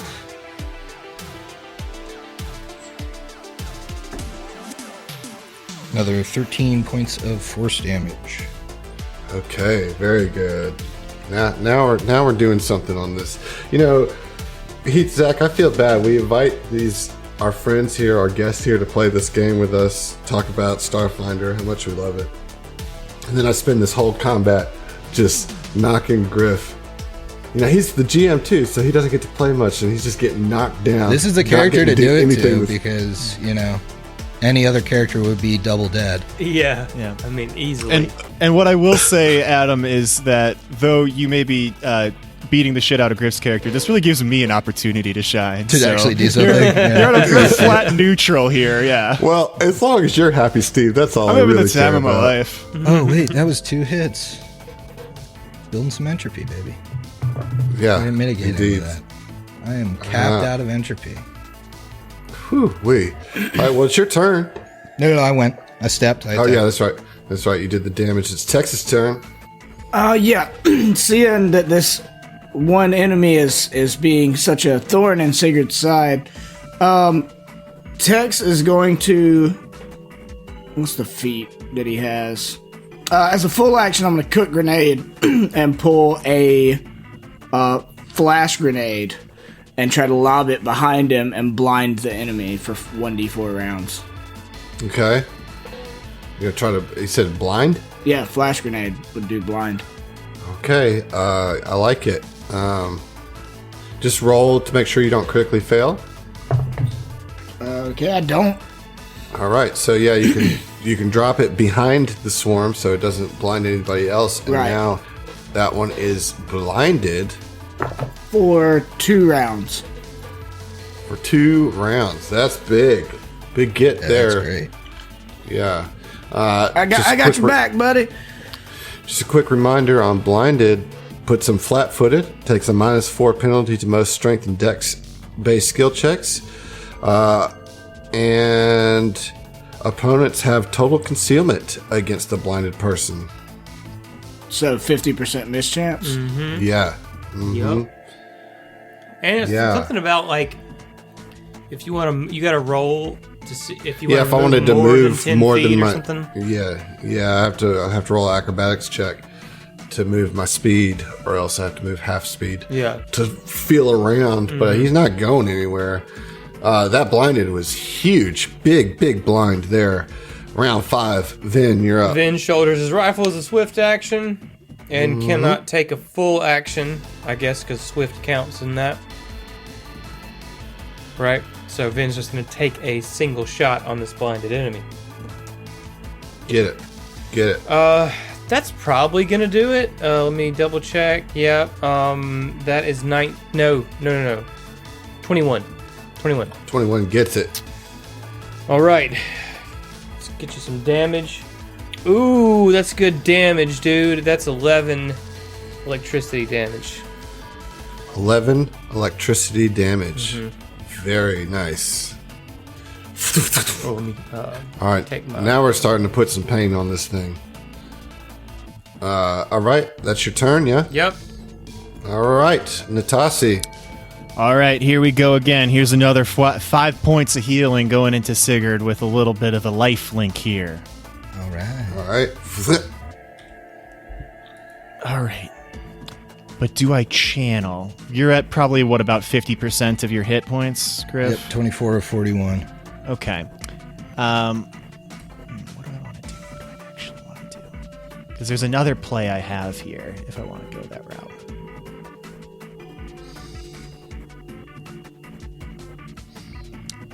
All right. Hey, Adam, I have a question for you. If I move into this square, would I be... Ping it again. Yep.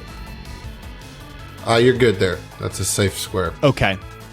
So what Natasi is going to do is she's going to bypass Tex and Sigurd and jolt off to the right a little bit, kind of in front of Vin. Sorry, buddy. But this... That is going to provoke an opportunity attack. Can it's you provoke when you're blind. blind? Oh, he's blind. Yeah, that's why I'm doing this, bud. Right. Noise. So as she does this, she's passing Sigurd and touches his shoulder with a little bit of a mystic cure. All right. All right. The old heal by. Oh yeah, little drive-by heal action. It's going to be 7 points of healing off the rip. How much further are you down? About high teens, something around there? I'm down 10 of my hit points. Dope. Take 10 more points of healing as Natasi uses the not so often used part of Mystic Cure, where if the healing isn't enough to restore all the target's hit points, you can transfer any amount of your own hit points to the target, healing the target that amount. So I will take another 10 points of damage on top of that. However, you are going to be healed back up to your full hit. That's awesome. We gotta keep you safe here.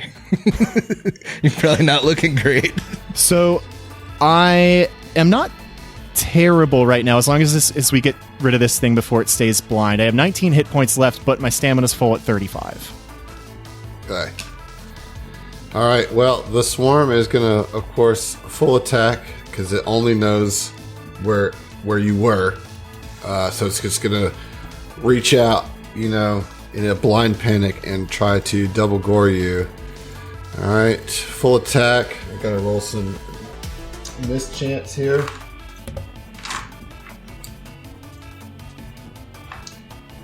All right, so the first attack is a critical fail, so you can put that on the board. Woo! Heath. Nice. And then the second one is a 21.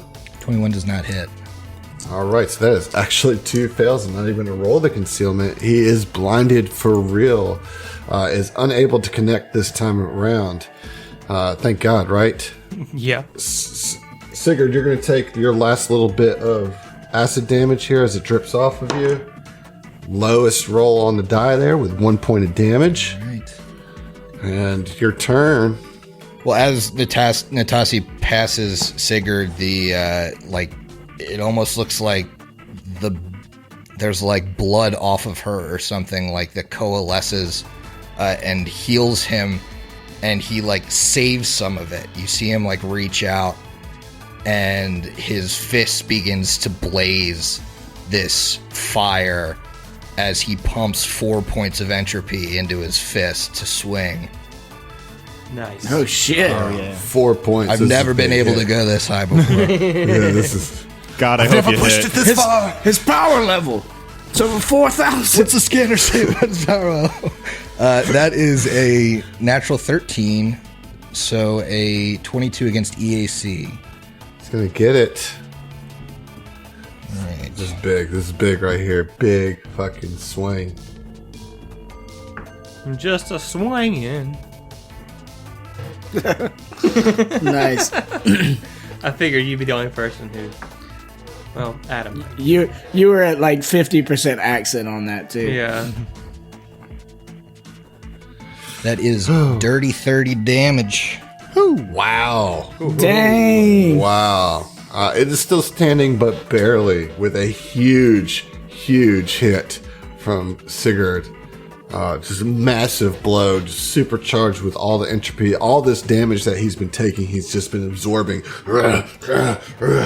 And he just steps back up, and when this thing misses, he takes advantage of the blinded gap in its defenses and comes over the top with a massive blow and just unleashes all that pain right back at the swarm. Eshdad, huge hit. Tex, we're to you. Full action. Puncture Veil. 2d4 piercing. Bleeding 2 for 3 rounds. What? There you go. There you go. Get it. All right, what we get on that? 6 damage.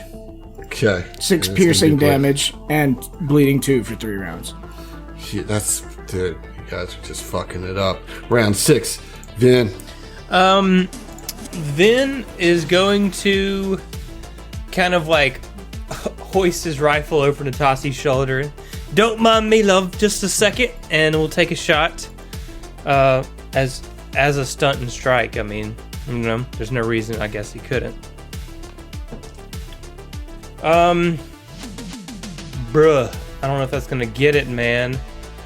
It might actually. 27 on the stunt. 27 on the stunt. I don't think he's a CR7, man. Yeah, you got it. Dude. Okay. You got it. All right.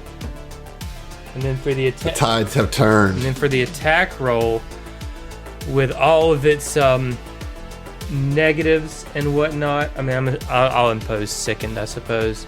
But with all the negatives, I'm still only looking at a 17 to hit a EAC. Yeah, just flat-footed from the blind. Yeah. 17. On the EAC. Yep, that's it. Yeah. Got it by 1. Oh, good. Yeah. Okay, and you're looking at 11 damage. 11 electricity damage. Your foe has fallen. Right between the eyes. Nice. Yeah. Get it. And dude, you guys just fucking take this thing out finally. Sigurd, how are you feeling as you watch this thing fall as Vin just threads the needle there, thwong, gets it in right between the eyes. This thing's fucking you up left and right. Yeah, Sig turns back to the rest of the group. That's what I call teamwork. Thanks for having my back. Gang, gang, midnight squad.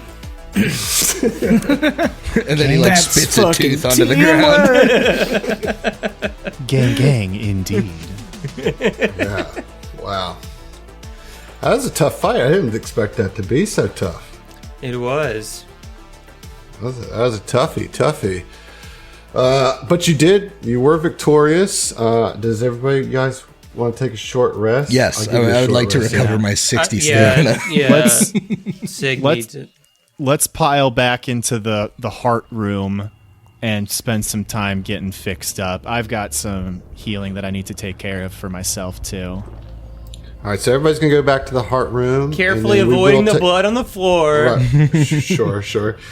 And then we'll take care of healing off air. When I think about you, I heal and touch myself. All right, so everybody's healed all the way back up then, yeah? Yeah. Yeah. Excellent. So then I imagine you'll want to go back into what is known as the lower gut. Yeah. Lower of this gut. thing. So moving lower through gut. this, careful not to, not step on the blood. Vin's going to kind of Right. scout out. And it looks like we have a lot of dead ends here. Yeah. Right. So maybe this So- northwestern passage has something? Yeah, there's definitely stuff up there. All right, so I will say right there, Vin, to your west, while I know it's blocked off on the... Here, I can fix this. Well, no, I can't. While it's blocked off right here to the west, that's actually a bridge. You can go under that. You would recognize that as the ventricle tube that goes out to the neck. Yeah, to the other So you- ventricle tube, not the one we Right. came in, but on the opposite side Right. of the room. Okay. But you can go under that. Oi, mates, found a way. And yeah, because this is all dead ends, right? So Yeah. So Yeah. again, hopping over the blood. Then we'll keep pushing. And I mean, can Yeah. I roll like if I'm moving ahead? Can I roll a stealth check or something? How far ahead Sure. do you want to be moving? I feel like Vin's across I mean, the bridge. there's a door. There's a door at the end of this hall. Okay, so one way now or would be a the other. perfect Another time to membrane. stealth check. Another membrane. Yeah. I'll move up with. I have a +9 stealth. I don't know what your stealth looks like. Well, like you guys can all move up to like basically that little alcove where you are, Sigurd, and then let Vin move up to the door if he wants to do a stealth listen or something like that. And that's Yeah, let's do that. 21. okay. All right. It's not great. You go up to the door. I mean, you know, you're being very quiet and you're listening to the door. Roll a perception. Okay. 21. When you listen at the door, you just hear a rhythmic, like exhaust, like a.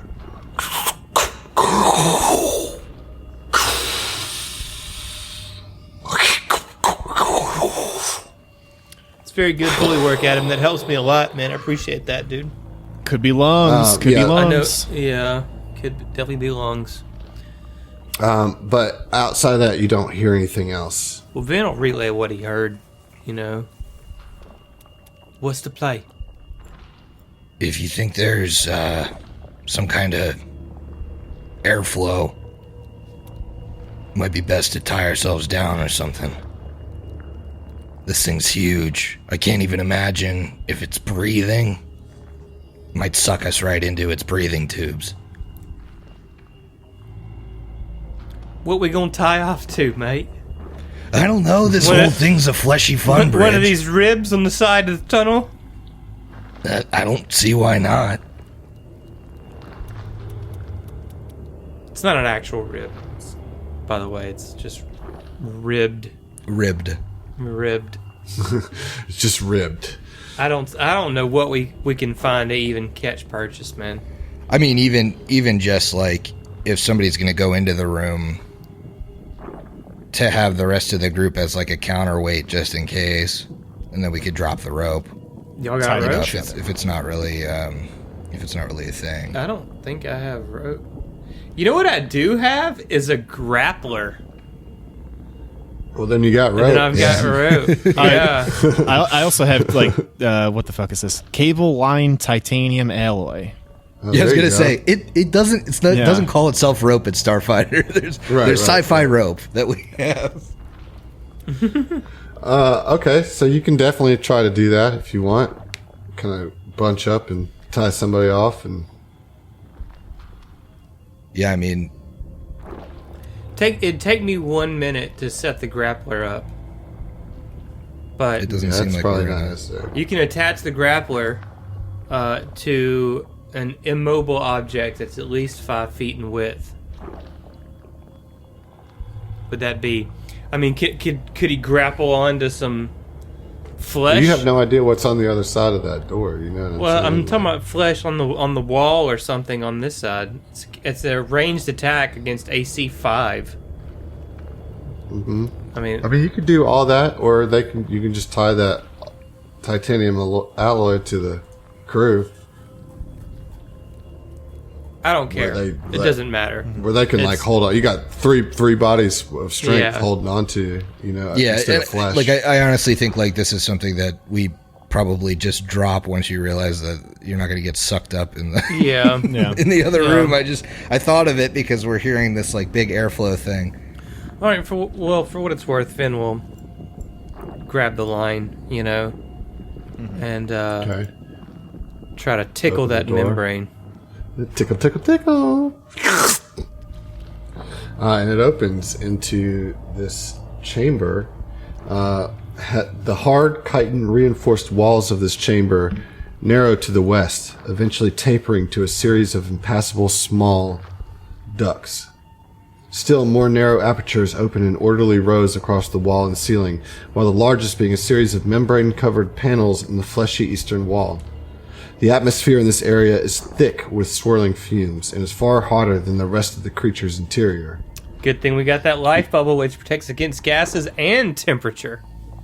Yeah, indeed. It's very, very good. However, you do see what looks like a couple oozes just like attached to the flesh of this chamber. Just.